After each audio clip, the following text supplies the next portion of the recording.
Now, if you've ever wondered where the word paper pumpkin came from, the concept is from Cinderella, and the fact that with a little magic, you can take that plain orange pumpkin and turn it into something awesome. Isn't this box beautiful? Most of the time, the paper pumpkin contents are going to come in an orange box, orange for pumpkins. This box, however, is some gorgeous, gorgeous imagery that kind of matches some paper that's in the regular catalog. Okay, I haven't opened this yet. Let's see what's inside. Every month you get a ink spot. This month apparently we get two, so that's kind of fun. This one is Bumblebee and Evening Evergreen. You also get a little stamp set. Let me pull in a piece of paper so that you can see what the stamps look like. These are all going to be photopolymer stamps. And this month it says, "You are amazing. Thanks for everything," as two separate stamps. We've got a splotchy image here that could be used as a fill color to maybe put some color behind the detail of the flowers. And then it says, "Sending hugs, many, congratulations," and a couple of three other little images that you can use to kind of fill out some flowers with maybe different colors. Right, in terms of storage, people often ask me that. I keep my stamp sets. I try not to keep the contents. I try to use them all because otherwise your life fills up with boxes of stuff. This is what I use for storage of my stamp sets. Stampin' Up! Sells these clear medium envelopes, and I find that the stamp sets that come in the kits are just the right size that they will fit in this envelope.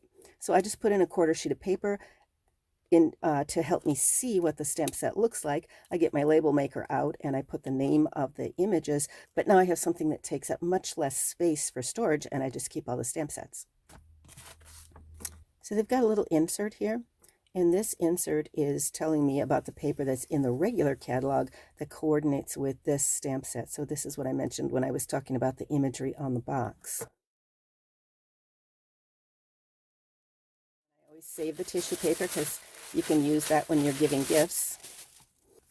And then let's see what's in the kit. I should point out that you're going to see the kit contents on the front, but on the back is the instruction sheet. Let's start by taking a look at the instructions. Now this month it looks like it's going to be 9 cards, but the paper pumpkin kits are always a surprise. Most of the time they are cards, but they are not always cards.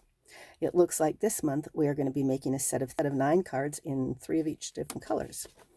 Inside, you've got color instructions for putting it together, and you'll notice there's even going to be along the side to help you measure if you've got ribbon that needs to be measured.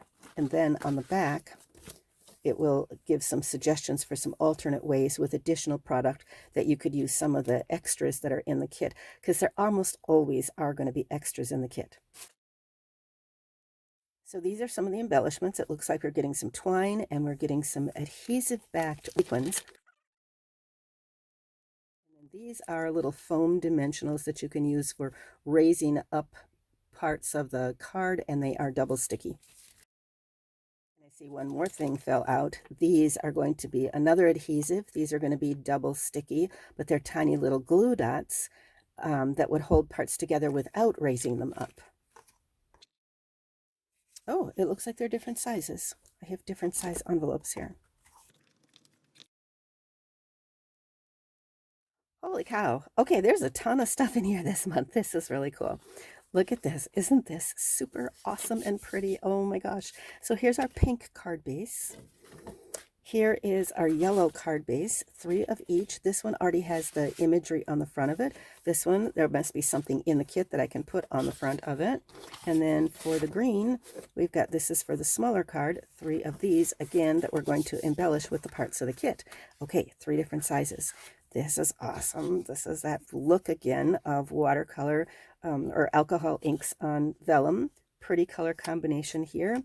These are some gorgeous punch out things. And guys, anytime that you have a punch out, it's going to be printed on one side, it's going to be white on the other, which means you could sponge on here and do your own color combination. And then when you're done, you're going to have a hole.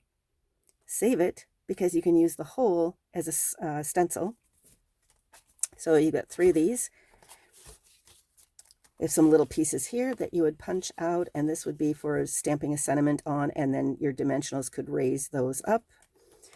Same thing over here. These are just pieces that you can use to put a sentiment on. And you know, you're doing what? You're doing 9 cards total.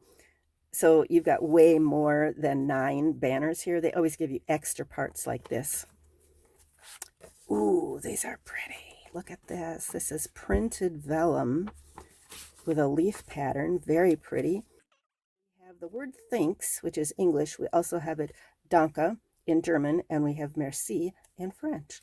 So we have 3 of these with, again, a gorgeous, beautiful vellum punch-out piece that can be used to layer on your card. I haven't looked at the directions yet, but I'm going to tell you right now.